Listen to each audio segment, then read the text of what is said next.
If you could show a medieval peasant something from our modern time, what would it be? Story 1. A grocery store.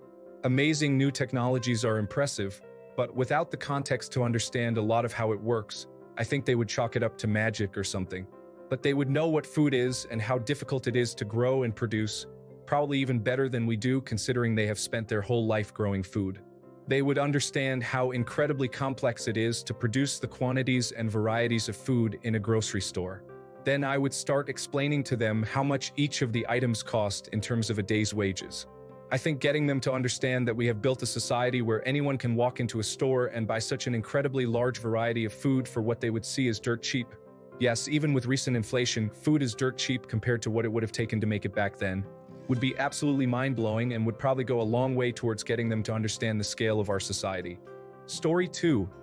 A combine harvester. They would worship it and make a sculpture of the divine harvester. Parents would tell their children to behave, or their souls would be gathered on the field of the wicked to be harvested by the great harvester. Story 3. I remember reading an article about first contact with an isolated tribe years ago. They weren't all that impressed by learning that people had gone to the moon. But a chainsaw? They were amazed. Story 4. A zipper. It is something understandable which does not look like the illegal arts. It is also neat and harmless. I would likely have one on me somewhere. It is the perfect thing to show that peasant. Story 5. My spice cabinet consists of mace, nutmeg, paprika, black pepper, cinnamon, cloves, zeater, chili, and vanilla. Blow their minds, then send them back to their own time with a quart container of peppercorns I bought for around $8. Story 6. I am just in an apartment with my wife, but we have heating, air conditioning, a refrigerator full of food, out-of-season produce, indoor plumbing, hot water, clothes, medicines, washing machine, television, computers, a super comfortable bed, and tons of other luxuries. Story 7. My spice cupboard. I mean, there's all kinds of bang-wizzo gadgets we could show, but would they have the context to understand them? Spices, on the other hand, including salt and sugar, would be easily understandable and perhaps a good indicator in meaningful terms of the true wealth and sophistication of our society. Story 8. It would be really interesting to show a medieval peasant something from our modern era to make him be amazed. Perhaps we could surprise him with a smartphone, a device that can connect to a world of information in an instant and be held in one hand. Or we could show him a plane in flight, explaining that it can transport people from one place to another in a matter of hours, crossing entire distances in times that would seem impossible for him. Or perhaps we could show him a book printed on paper, explaining that it can contain knowledge and stories of thousands of people, accessible to anyone who can read. I am sure any of these things would make him gasp in amazement. Story 9. I would play music from my cell phone. A lot of people mention spices, but I think they could also relate to music very easily. They had popular musicians going around and setting poetry to music, but I don't know how many people had musical abilities or instruments in their homes. Story 10. Honestly, I think I would explain the basics of germs. Soap is ancient and is pretty easy to make. After that, cardiopulmonary resuscitation, bloodletting, and leeches just make things worse. Just a few concepts about medicine could change their lives. Story 11. I guess I would walk to the supermarket with him, buy the ingredients for a pizza and bake it with him. I would also get him some nice cereal because I read that porridge and such was a staple food in the Middle Ages, so that would be more familiar to him. Story 12. Call me corny, but I would be tempted to show them the United States Bill of Rights and Declaration of Independence. That said, I think there are some folks in Washington who could stand a brush up on those fundamentals, including a certain bloc currently dominating the United States Supreme Court. Story 13. Spotify or a similar streaming music service with device allows you to play any song ever made at the push of a button. That's magic. Even royalty cannot do that with a full orchestra and all the wealth in the world. Story 14. McDonald's.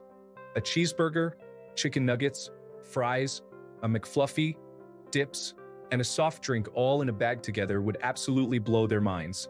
More variety of flavors than they would have in a lifetime and available in a way they could never dream of. Story 15. I lived in Nepal for a year, which, while definitely not medieval, has some things in common with it. The biggest reverse culture shocks I had when coming back were 1. Grocery stores.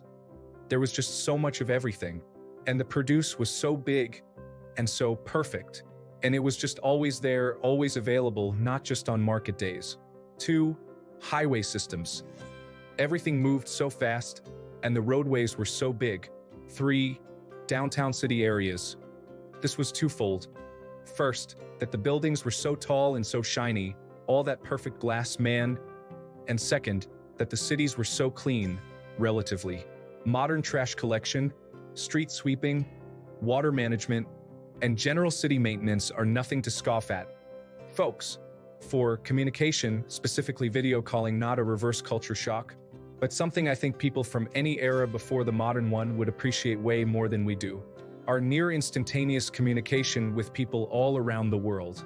The fact that I can now call my foster family in Nepal and talk to them in real time is such an amazing gift. Story 16, ordering a pizza on your phone.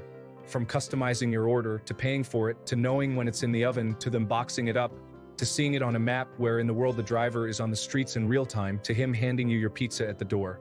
Technically kind of simple, yet it would blow their mind. Still blows my mind. I'm old enough to remember when you had to call and talk to someone and then just wait.